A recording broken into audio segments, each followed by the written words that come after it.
As spicy as this wing is, it's not as bad as this mistake that a lot of new business owners make when they're setting up their LLCs. Holy hell.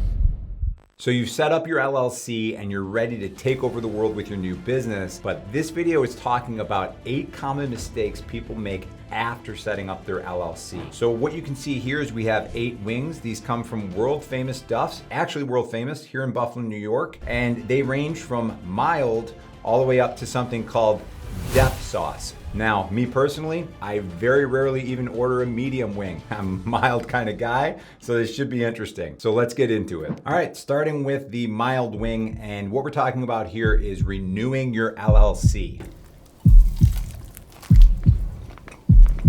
Pretty mild. So what you need to know here is that when you set up your LLC, you're not done with it. You need to maintain it. There's different rules for every state. So what you should do is look at your state, see what the rules are, because some will require you to file annually, renew your LLC annually, and others every 2 years, which is called biennial. Figure out which one you are, and then you have to file by the correct date, which again is based on your state. So some states will do it as a fixed date, so maybe it's like the first month of the year, and others will do it based on the date that you incorporate. And then once you set up your LLC, you'll see your incorporation date. If you're unsure, you can't find your LLC paperwork, what you can do is actually every state typically has a database that you can go into and look up your state. So what you're seeing here is I've actually looked up Duff's because that's where these wings came from. And you can see that some of these are active and some are inactive. What you'll see here is if you don't renew your LLC, it can become inactive and be dissolved. And you may also be fined by the state when you do end up renewing your LLC. So make sure you stay on top of that. All right, wing number 2 is called mild medium. And here we are talking about estimated taxes. This is the fun part of the video where the wings actually taste good to me. All right, so the way that estimated taxes work is that if you believe your business is going to owe $1,000 of taxes at the end of the year, you need to pay estimated taxes. There's 4 dates a year and it can depend a little bit. They won't fall on a weekend, so they'll push it to the following Monday. But you have to pay those estimated taxes on the state level and then on the federal level through the IRS. What you can see on the screen right here is at least the IRS helpful resources, and I'll put all these links in the description below. But this is something that a CPA can help you to determine, because if you find that you're starting to make good money in your business, you will start needing to make estimated taxes. And if you don't, the 2 issues that usually arise with this is 1, you can actually have penalties or fines assessed to you for not paying estimated taxes. And a lot of times new business owners are used to their taxes being taken out as a W-2 employee. Well, they're not. So then you may end up getting hit with a decent sized tax bill at the end of the year, which you may not have budgeted for. So make sure you are paying your estimated taxes. So this one is known as medium light. And then after this, I think the heat is going to start picking up, which we'll explain in a little bit. So this wing represents licenses and permits. That's my jam right there. I like that heat. So a mistake that a lot of new business owners make is they set up the LLC, and it's good that you do that, right? Because what that does is it draws a division between your personal and business assets. But they think because they have the LLC set up that they're done. And a lot of times you're not. You may need licenses and permits, and they can happen on the federal, state, county, and even local level, all right? So a good example of this is if you're opening a brewery and you got your LLC, that doesn't mean that you have the right licenses and permits to serve alcohol. If you have a restaurant, you need licenses and permits to be able to serve food. So what you'll need to do is research these on the federal, state level, and even on the local level. But there are services out there where they have packages where they can do this research for you. It's super important that you go through with this, because if you do need those licenses and permits and you didn't get them, then your business could be shut down even though you did get set up with the LLC. All right, our 4th wing here is medium, but for some reason on Duff's menu, they say medium is hot, which I don't really understand. It's kind of like people who name their kid and say they're going to call them by their middle name. I'm like, just make that their first name, but I digress. So this wing represents bookkeeping, all right? Again, not the most exciting content. We're going to be getting to that in a minute here. But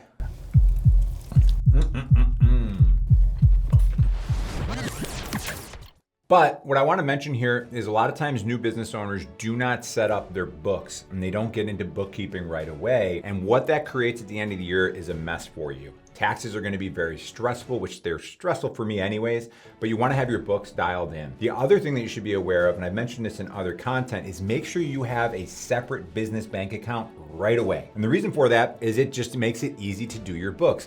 Everything coming in and out of that business bank account, maybe you have one business credit card. If you have it simplified, then you're not at the end of the year guessing like, oh, was that Amazon purchase for the business or personal? Everything should run through your business bank account and your business credit card. Personally, I have gone through a couple different bookkeeping software, and what I have arrived back at is QuickBooks, and it's simple because it is the most widely used. So even if you can't afford an accountant or a CPA today, they're probably going to be most familiar with QuickBooks, and QuickBooks Online can transfer with you wherever you go. So that would be my recommendation, is to get set up with QuickBooks Online as a new small business. Wing 5 is not getting set up with an S-Corp. Now, I am not talking about getting set up with an S-Corp today, but down the line.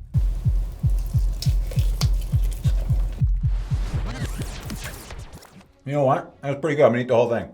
So this one is actually about taxes just as much as it is about anything else. This is a mistake I've seen a lot of new business owners make, is they get set up with the LLC and they just have it as a pass-through tax entity. So everything passes through under your personal tax returns. But what they don't realize is that you can elect to be taxed as an S corporation. Now, there are certain things that you have to do if you're gonna go that route. You may be wondering, why would you wanna do this? Well, with an S corporation, what you have to do is you have to put yourself on payroll. You just can't simply have a business checking account and just take money out of it and put it in your personal account.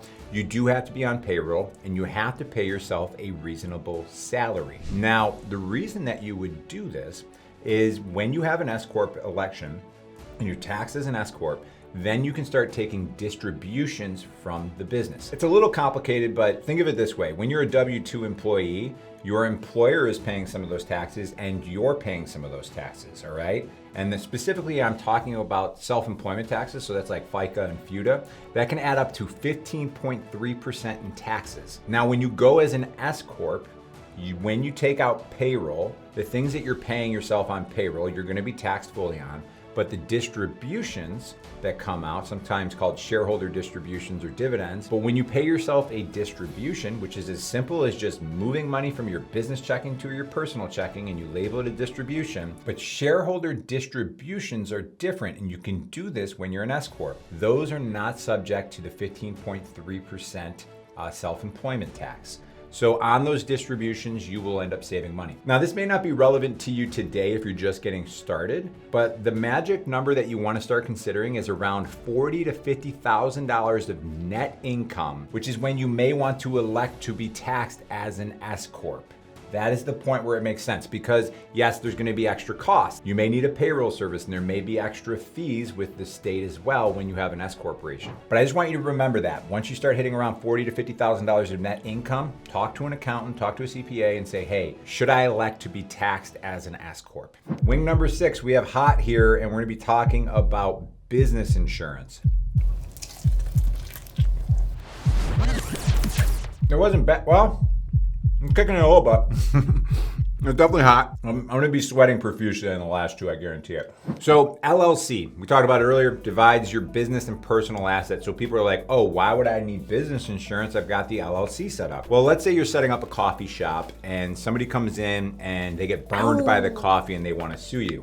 What the LLC does is, if it's set up correctly, it can stop people from going after your personal assets and just your business assets. But what happens when they sue you for $1 million and you have $100,000 of business assets? They're going to try and get that money any way they can. What business insurance does is it creates an additional layer of safety over your business. It's kind of like an umbrella, which is not a great term to use because there is umbrella insurance, but you get the idea. One of the things that can sink a new business owner faster than anything is liability. And business insurance, depending on what type of business you're in, may be required, right? You don't want to start a roofing business and not have business insurance. And yes, you're going to pay higher rates because there's higher liability. but in my opinion, it is some of the best money that you can spend. My recommendation is to go through an aggregator where you can get quotes from multiple different companies for your specific type of business. And yes, it's gonna suck paying that bill, but if you can sleep easier and feel more confident as a business owner, it's gonna help you in the long run. And hopefully you never need it, just like your LLC, but you'll be thankful that you have it when you get it set up. Just a quick mention that in the description below are also links to partners of ours, and they help with everything from LLC formation, the license and permits research, or even setting up your business insurance. You will find those links in the description below. This one is super hot. Let's see if we can finally start kicking up the heat here. That's very hot. This one's gonna be trouble.